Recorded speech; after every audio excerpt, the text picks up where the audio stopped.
Aujourd'hui, on va se pencher sur un métier qui a vraiment le vent en poupe. Un métier qui se situe pile au carrefour entre la technique et l'humain. Celui d'intervenant médico-technique à domicile. C'est un rôle qui est en train de devenir tout simplement indispensable dans notre système de santé. Allez, imaginez un peu, un quotidien où on est aussi à l'aise avec une clé à molette qu'avec une conversation pour rassurer quelqu'un. C'est exactement ce mélange, cette double compétence assez unique qu'on va décortiquer ensemble. Pour bien comprendre, il faut d'abord regarder le contexte. Notre système de santé est en pleine transformation. On parle beaucoup du virage ambulatoire, mais en clair, ça veut dire quoi?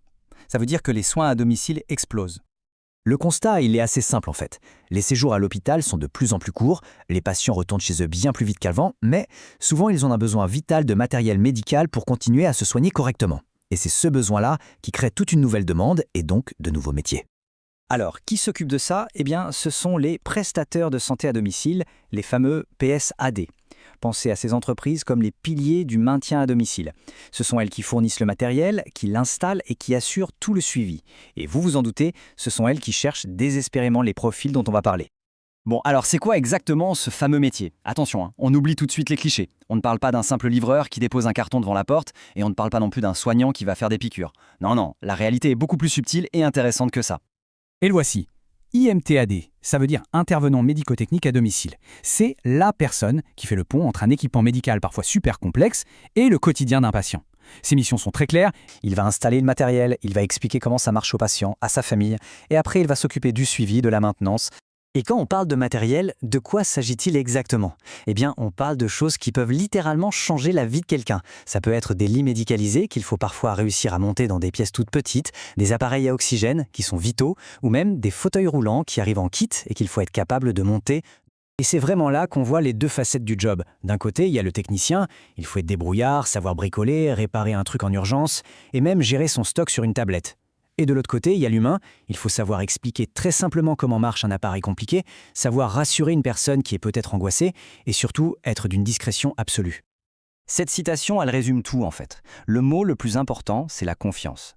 L'IMTAD rentre chez les gens, dans leur intimité souvent, à des moments de leur vie où ils sont très vulnérables. Donc le savoir-être, c'est aussi important, si ce n'est plus que le savoir-faire. Forcément, face à un tel besoin, le secteur a dû s'organiser. Ce métier, qui existait un peu son nom officiel, a maintenant sa propre formation, pour s'assurer que les gens soient vraiment compétents. Et cette formation, c'est le CQP IMTAD, un certificat de qualification professionnelle qui équivaut à un niveau bac. Il a été créé sur mesure par les professionnels du secteur, justement pour donner un cadre et valoriser ce rôle qui est devenu juste essentiel. Alors c'est pour qui, ce métier? Bien, c'est pour quelqu'un qui d'abord aime bien bricoler, qui est du genre débrouillard. Quelqu'un d'autonome, capable d'organiser sa journée de tournée, mais surtout, quelqu'un qui a de vraies qualités humaines, de l'empathie, de la patience et un super contact avec les gens. Ok, mais comment on se forme concrètement? La voie royale, c'est l'alternance. C'est le meilleur moyen de mélanger un peu de théorie avec une application directe sur le terrain. La formation complète, elle dure 11 mois. C'est assez court finalement pour un parcours qui débouche directement sur un emploi. Et le rythme, il est super concret. C'est 1 semaine en centre de formation, puis 3 semaines en entreprise. Ça veut dire que les 3 quarts du temps, on apprend directement sur le terrain, dans les vraies conditions. Par contre, attention, il y a 2 conditions sur lesquelles on ne peut pas discuter. Il faut avoir au moins 18 ans et surtout, il faut avoir le permis de conduire. Et après, une fois le diplôme en poche, qu'est-ce qui se passe? Eh bien, les perspectives sont vraiment bonnes. Le point le plus important, il est là. C'est ce qu'on appelle un secteur en tension. En clair, les entreprises galèrent à trouver les bons profils et donc elles sont très demandeuses. Elles n'attendent pas les candidats, elles vont les chercher. Cette phrase d'un pro du secteur, elle est très claire. Les centres de formation ont déjà des listes d'entreprises partenaires qui n'attendent qu'une chose: accueillir des alternants. Ça veut dire que la recherche d'une entreprise pour l'alternance est beaucoup plus simple que dans d'autres domaines.